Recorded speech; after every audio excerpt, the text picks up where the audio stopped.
ভোরে সূর্য উঁকি দিতেই পানির সন্ধানে বেরিয়ে পড়েন আফগানিস্তানের রাজধানী কাবুলের বাসিন্দারা। এক বালতি পানি পাওয়া যেন তাদের কাছে সোনার হরিণ, যার পেছনে ছুটছে শিশু থেকে বৃদ্ধ সবাই। তীব্র পানি সংকটে জীবনযাত্রা কঠিন হয়ে উঠেছে কাবুলবাসীর। এই অবস্থায় সম্প্রতি রেশনিং পদ্ধতিতে সরবরাহ করা হচ্ছে পানি। পানির ট্যাঙ্কারের শব্দ কানে আসতেই হুমড়ি খেয়ে পড়ছেন বাসিন্দারা। কে কার আগে পানির পাত্র ভরবে তা নিয়ে রীতিমতো যুদ্ধ শুরু হয়ে যায়। তবুও চাহিদা মতো পানি পাচ্ছেন না তারা। We are a family of 10 people. We use a lot of water. That's why I go down there to buy it. I go to school at 6 o'clock in the morning, and when I return, I have to carry water buckets to my home up the hillside, and for that reason, I'm too tired to do my homework. পরিস্থিতি এমন দিকে যাচ্ছে, কাবুল খুব শিগগিরই আধুনিক ইতিহাসে প্রথম পানিশূন্য রাজধানী হয়ে উঠতে পারে বলে শঙ্কা করছে অলাভজনক সংস্থা মার্সিও ক্রপস। সংস্থাটির সাম্প্রতিক এক প্রতিবেদনে বলা হয়, প্রায় 60 লাখের বেশি মানুষের শহর কাবুলে আগামী 5 বছরের মধ্যেই পানি ফুরিয়ে যেতে পারে। আর এই সংকট অর্থনৈতিক পতনের দিকেও নিয়ে যেতে পারে বলে সতর্ক করা হয়েছে।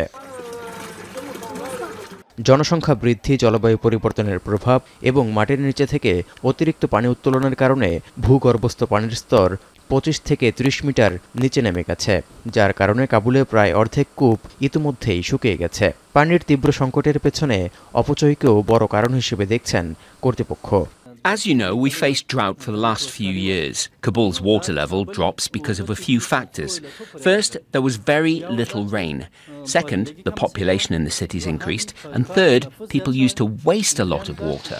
বছরে 4.40 লাখ ঘনমিটার পানি উত্তোলন করা হচ্ছে কাবুলে, যা প্রাকৃতিক উপায়ে মাটির নিচে জমা হওয়া পানির পরিমাণের চেয়েও অনেক বেশি। যদি এই ধারা চলতে থাকে তাহলে 2030 সালের মধ্যে শহরটিতে পানির উৎসগুলো একেবারেই শুকিয়ে যেতে পারে।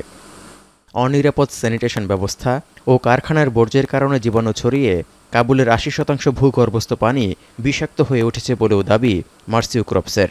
এমন পরিস্থিতির মধ্যে আন্তর্জাতিক সহায়তা বন্ধ হয়ে যাওয়ায় পানি সংকট পরিস্থিতি আরও জটিল করে তুলেছে। 2025 সালের মধ্যে কাবুলে পানি ও স্যানিটেশন খাতে $26.40 লাখ প্রয়োজন হলেও তহবিল পৌঁছেছে মাত্র $80 লাখ। তৌহিদুর রহমান, এখন বিশ্ব। শিয়া বাটার ও ভিটামিন ই সমৃদ্ধ লিলি হালাল বিউটি সোপ, তারুণ্যময় উজ্জ্বল ত্বকের জন্য।